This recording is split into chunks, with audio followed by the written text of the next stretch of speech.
All right, welcome back to the channel, everyone. Today we're going to do a reaction to a video from Commissioner Dynamo.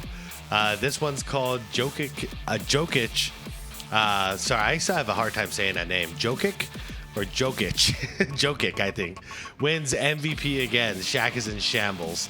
Yeah, Commissioner Dynamo. I've done a video on him of him before, and it was absolutely hilarious.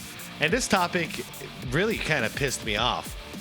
Because we saw Joker win the MVP, and the guy who was announcing it was Shaq on TNT, and he proceeded to say, "I don't want to rain on anyone's parade," but then continued to say that Joker didn't deserve it, and then even said it to his face in a one-on-one interview right afterwards. And he's supposed to be congratulating the guy. Instead, he literally says, "I don't think you deserved it." So I'm a little pissed off at Shaq at this point.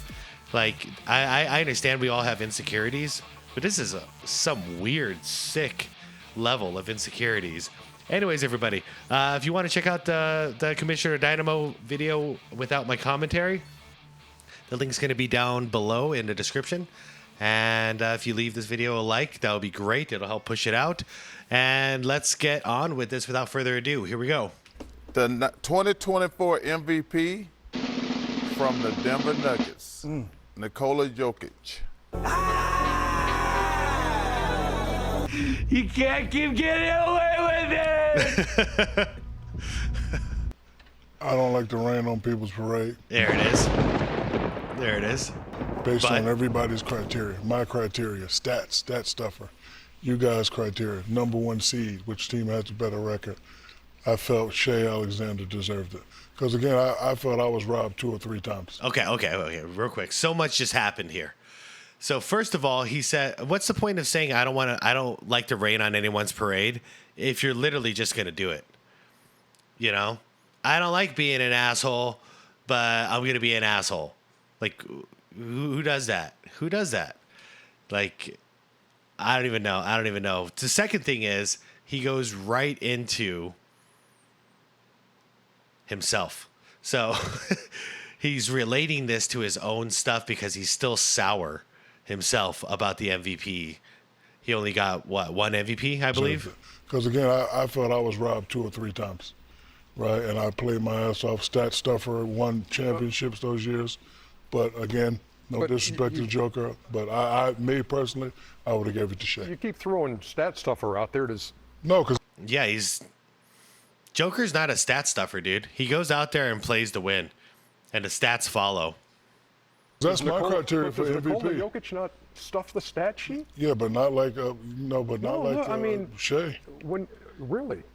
Shai is one of the few players that had 30 points in 50 games, Yeah, Ernie. well, but when you're talking about stuff in the stat sheet, look at all the triple doubles for Nikola Jokic, and look at and most of those triple doubles, he's got 25 to 30 points a game. His ranks in scoring, rebounding, and assists. I don't think stat stuffing is an argument. Okay, but even doing all that, OKC was the number 1 seed. They had Only by 1 game. No, they had identical records. It was. Dude, when Ernie calls you out, it's a good idea to listen. I notice Ernie doesn't call any of these guys out unless he really feels they're way off base and they're going to regret saying what they're saying. Yeah, Shaq, I don't know. Shaq's too much in his feelings. It's a division record tiebreaker. That was the separating factor. All this is subjective. Wrong. All of this is subjective. This isn't music, Shaq. This isn't a debate of who won between Kendrick and Drake. This is why stats are recorded in the first place. It helps you discern who is the best. Yeah. You saw how many times Shaq backpedaled in his exchange with Ernie. He was damn near doing a moonwalk. He said stat stuffer so many times. Like, Jokic is Mr. Stat Stuffer. See, I thought he was saying stat stuffer as an insult at first, because we do consider that an insult, you know, like stat padding. But he's saying Joker didn't get enough stats? Now that's insanity, man. He was accused of stuffing his stats late in games by Kendrick Perkins last year, and somehow that invalidates him from winning MVP. And also the whole white thing with Kendrick Perkins wanting to use the race card and be racist himself. Yo, thank you, Commissioner Dynamo, for pointing that out, because it's very true. That one made me sick.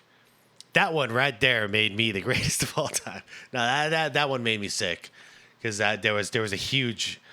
He went in. He threw the race card in so hard with that one, and he was like I don't even want to get into it. He was like listing all the white guys who've won MVP, and trying to make a point like it's racist because they won MVP, but before Joker started dominating the way he has been, what have we had? We had Steve Nash a couple times. We had Dirk once. And that was it for a very long time, if I'm not mistaken. I don't think I'm missing anybody. I think it was Nash 2, Dirk 1.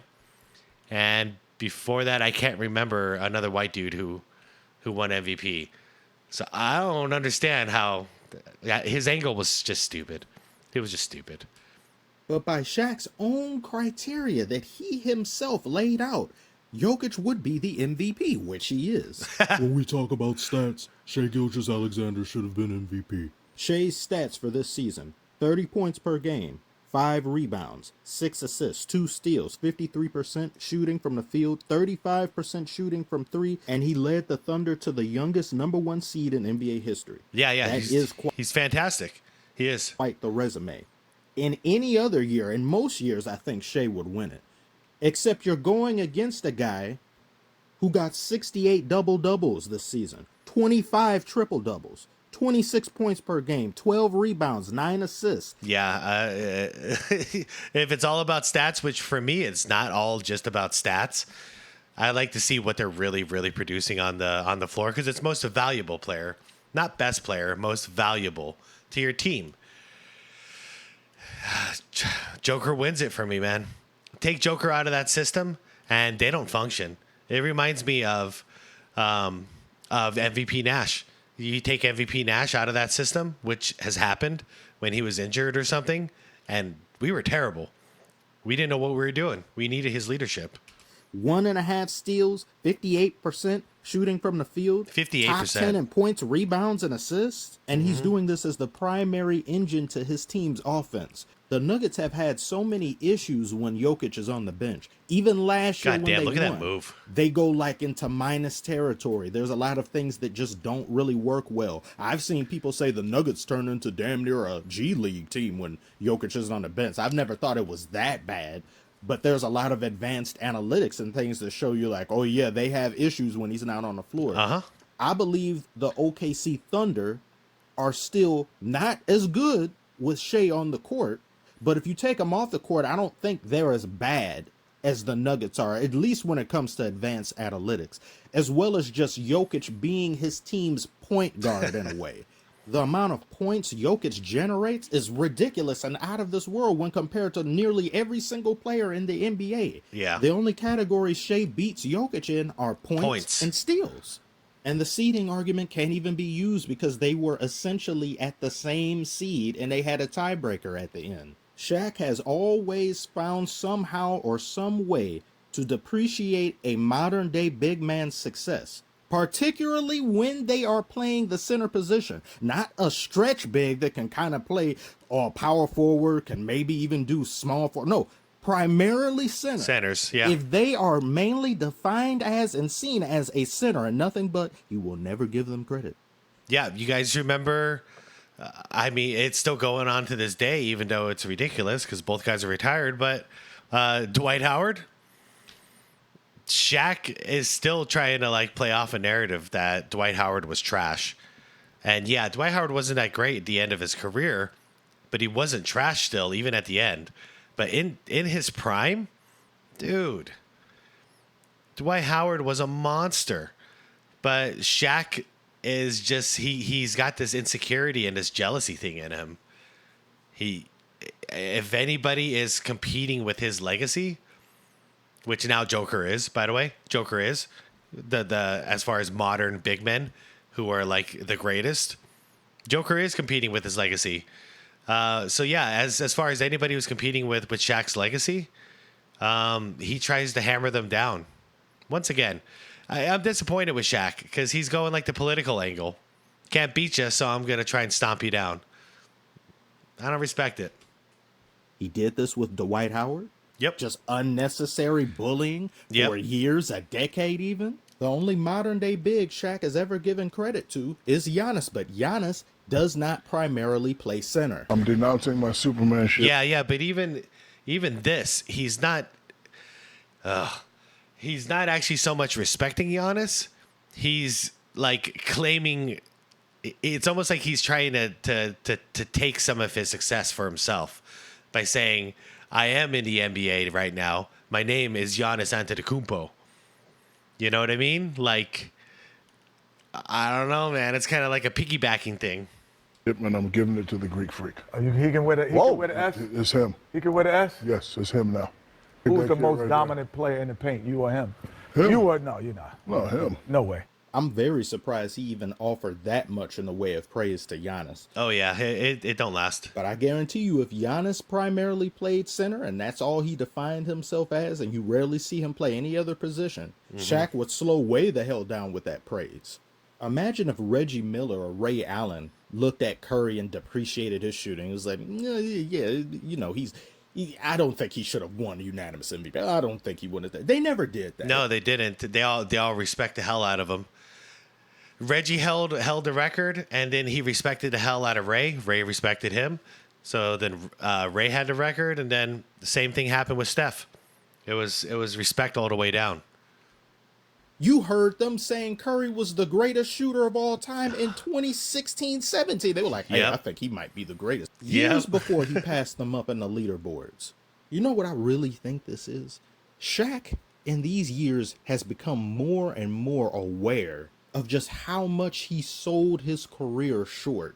And now you may hear me say that and be like, what are you talking about? No, I've said it too.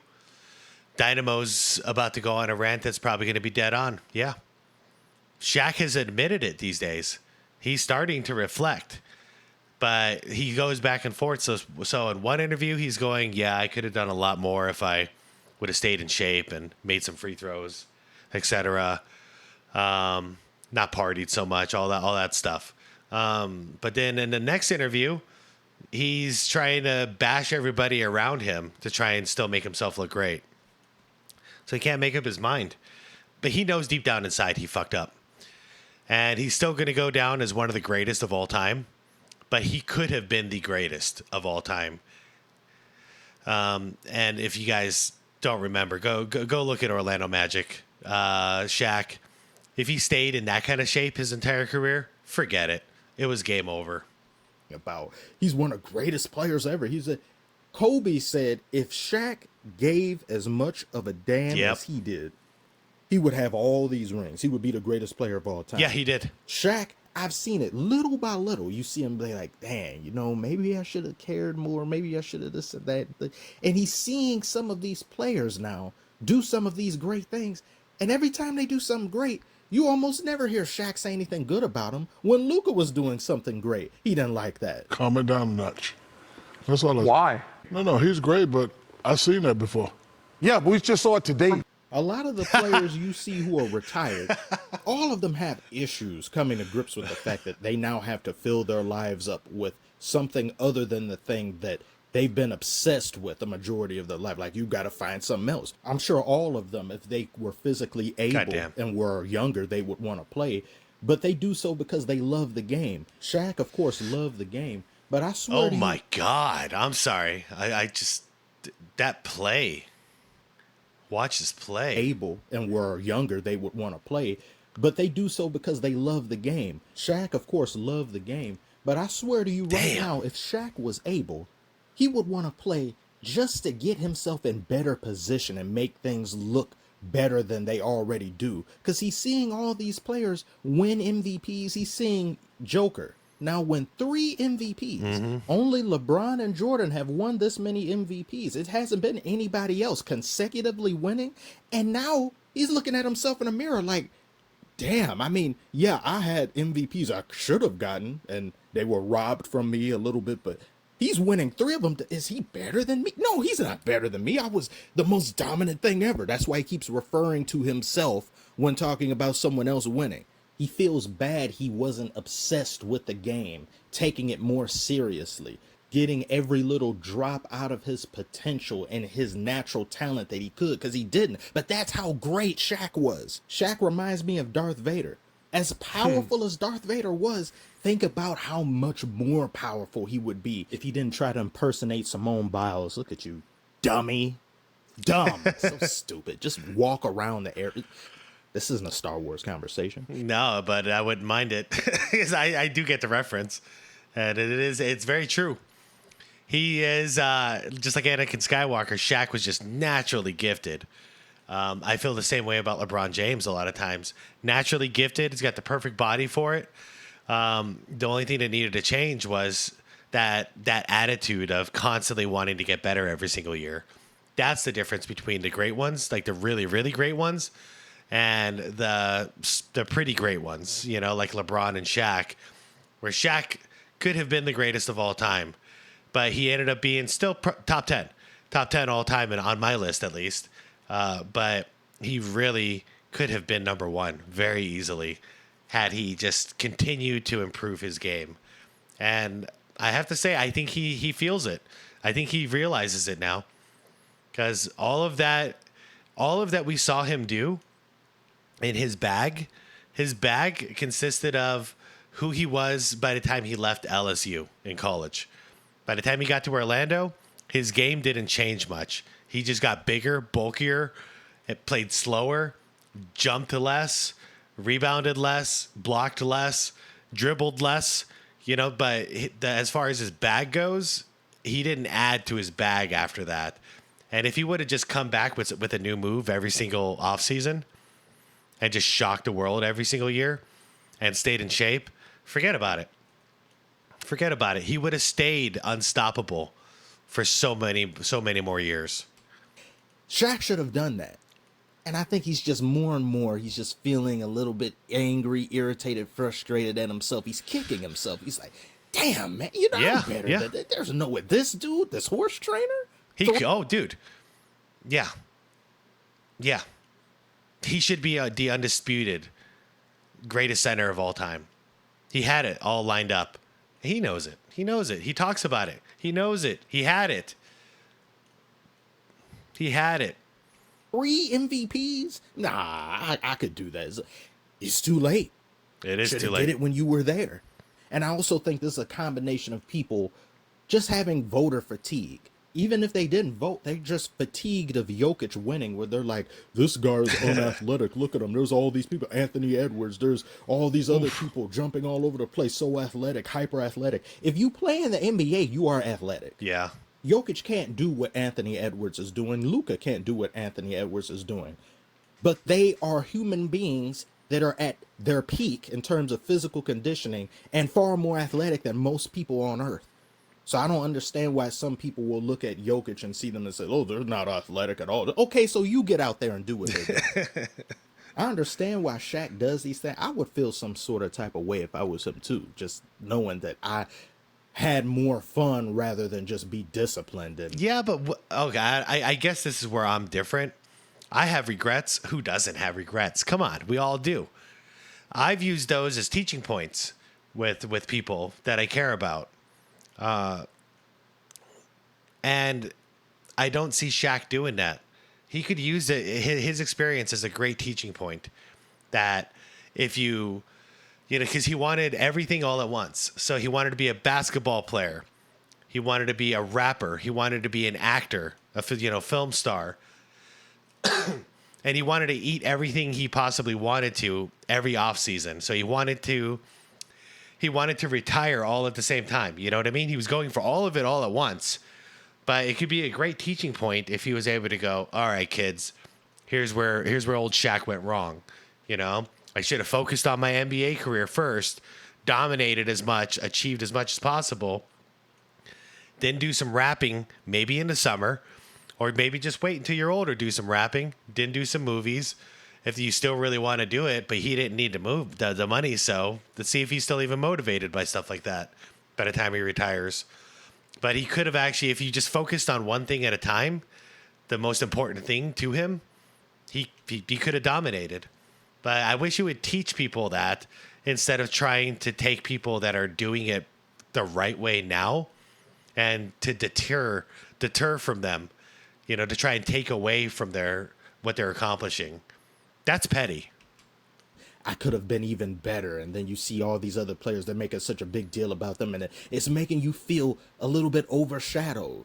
But you can't retreat an entire argument that you created and then say, well, it's subjective. All of your points were destroyed. Nothing what you said made sense. It was just delusional. I tell you, if anybody was robbed, I think Wembanyama was robbed of Defensive Player of the Year. I agree 100%. Yeah. Yeah, Wemby in my mind, especially because he was only playing about 30 minutes a game. Yeah, that was DPOY. I mean, since when does a team's place in the standings reflect upon your ability as a defensive player? Do your blocks not count? Are your blocks just not as good as his blocks because his team is better? That doesn't make sense to me. I'll have to make a video about that. But you all tell me below, do you think Jokic deserved to win MVP this year? 100%. Do you think it should have been Luka, or do you think it should have been Shai Gilgeous-Alexander? Share your thoughts below, and do inform me if anything that I've said thus far is wrong or you disagree with anything. Love to hear what you all have to say. I want to thank you all so very much for watching. Like and subscribe if you are new, and I will... Yeah, I stand by the mentality of most valuable player is the most important guy, as far as like most important guy to your team. And take that across the entire league and who's the most important guy to their team in the league. And I got Joker, man. I was thinking earlier this season that it was Luka, but I don't see it because there's a lot of times when Luka has fantastic games and it doesn't translate into winning. So I'm not seeing that value per se yet. And Shai, he was right there. Like Commissioner said, any other season, he could have won it very easily. But we'll be looking after you next year because they won't give it to Joker again next year. And we're going to be looking at Ant-Man next year. I'm curious what happens. But there's definite voter fatigue when it comes to Joker. There already was last year. So they gave it to Embiid. I'm kind of still surprised they gave it to Joker this year. But they did. And he definitely won't be getting it next year no matter what he does. Because they have to give it to somebody else. But anyways, what's your guys' take on this? Let me know in the comments down below. Who was your vote for MVP? And also, how do you feel about the nonsense Shaq was pulling off? Commissioner didn't show when he was talking to Joker, Shaq and Joker talking, and how disrespectful that was. If you did see it, let me know in the comments. Let's have a conversation about it. I'll talk to you guys on the next one. And yeah, thanks for watching. Like the vid, subscribe if you want more. I'll see you all later. Peace out.